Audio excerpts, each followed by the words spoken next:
உன்னுடைய கண்களில் ஒளி இருந்தால் உன்னுடைய பாதை தெளிவாகும். உன்னுடைய நெஞ்சத்தில் பக்தி இருந்தால் உன்னுடைய வாழ்க்கை சாந்தமாகும். வயது எதையும் செல்வதில்லை. வாழ்க்கையை எப்படி நீ வாழ்கின்றாய் என்பதுதான் உண்மை. பக்தியுடன் வாழ்ந்தால் ஒவ்வொரு நிமிடமும் தெய்வீக ஆசீர்வாதமாக அது அமைந்தே தீரும். நம்பிக்கை என்பது சாய்பாபாவின் உடைய அடையாளம். அதை உன் நெஞ்சில் வைக்க உன்னுடைய எதிர்காலம் எப்பொழுதும் நலமான எதிர்காலமாக மாறும். வயது என்பது ஒரு எண்ணிக்கை தான். ஆனால் வாழ்க்கை என்பது என்ன? அது நம்பிக்கையின் பிரதிபலிப்பு. நெஞ்சத்தில் நம்பிக்கை இருந்தாலா சாய், நான் உன்னோடு இருக்கின்றேன். நான் இருக்கும் பொழுது பயம் இல்லை, வேதனையும் இல்லை, தடைகளும் இல்லை. மனதை மாற்றும் மந்திரம் போல வயது அதிகமான போதும் அது மந்திரம் தாங்கும் தூண்டில் போல எப்பொழுதுமே இந்த சாயின் அழைப்பு உன்னை நோக்கி இருக்கும். நீ பயப்படாதே, இந்த சாய் இருக்கின்றேன். உன் வழி எப்பொழுதும் தவறியே போகாது. தனிமையாக இப்போது உணர்ந்து கொண்டிருக்கின்றாய். உன் தோள்களில் நான் கை வைத்திருக்கின்றேன். வாழ்க்கை ஒரு சோதனைதான், ஆனால் பக்தி என்பது அதற்கான ஒரு பதில். சாய் மீது நீ வைத்திருக்கின்ற நம்பிக்கை பூரண வாழ்வை உனக்கு கொடுத்தருளும். நீ யார் என்பதை இந்த உலகம் பார்க்கிறது, ஆனால் சாய் நீ யாராகப் போகிறாய் என்பதை பார்க்கின்றேன். நீ எத்தனை வருடங்கள் வாழ்ந்தாய் என்பதில் வாழ்க்கை இல்லை. அந்த நாட்களில் எல்லாம் நீ எந்த அளவிற்கு நம்பிக்கையோடு வாழ்ந்தாய் என்பதுதான் முக்கியம். தற்சமயம் அனுபவிக்கின்ற கஷ்டங்கள் அனைத்துமே உன்னை எந்த அளவிற்கு பாடாய் படித்து கொண்டிருக்கின்றது என்பதை நான் அறிவேன். அந்த கஷ்டத்தின் தாக்கம் உன்னை தாக்காமல் இருக்கதான் இப்பொழுது உன்னை சந்திக்க வந்தேன். இந்த கஷ்டம் உன்னை எந்த அளவிற்கு கூட்டிச் செல்லும் என்று கவலைப்படாதே.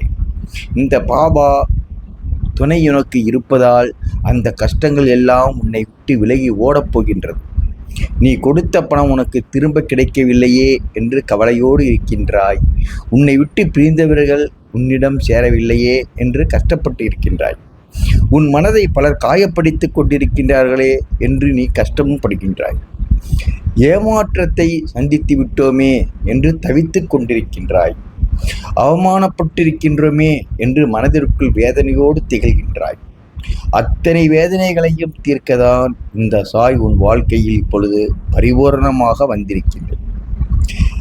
இத்தனை நாள் நீ அனுபவித்த அத்தனை சோதனைகளில் இருந்தும் இன்றைய தினம் உன்னை வெளிக்கொண்டு வந்து இன்றைய நாள் இந்த நொடி முதல் உன் வாழ்க்கையில் அற்புதங்களை பல நிகழ்த்தி கொடுத்து உன் மனதை உன் வாழ்நாள் முழுக்க நீ எனக்கு நன்றி சொல்லிக் கொண்டிருக்கும்படி நான் ஆக்குவேன்.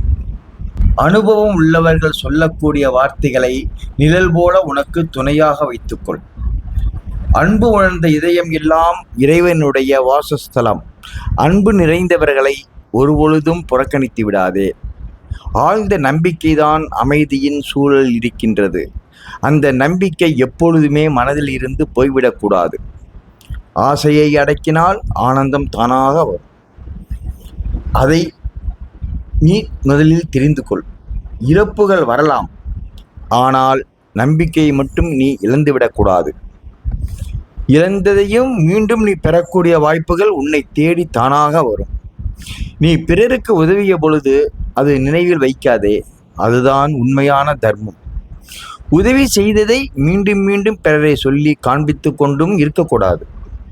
செய்த உதவியை மறந்துவிடு, ஆனால் பிறர் செய்த உதவியை நீ ஒருபோதும் மறக்காமல் இரு. பிறரின் பிழையை மன்னிக்கலாம், ஆனால் உன்னுடையது பிழை என்றால் நீ மாற்றிக்கொள்ள வேண்டும். கடவுள் நம்மை சோதிக்கலாம், ஆனால் ஒருபொழுதும் விட்டு விலக மாட்டான் என்பதை தெரிந்து வைத்துக் கொள்ள வேண்டும். உன் வாழ்க்கை இனி படிப்படியாக உயர்ந்த நிலையை அடையும். இது என் சத்திய வாக்கு.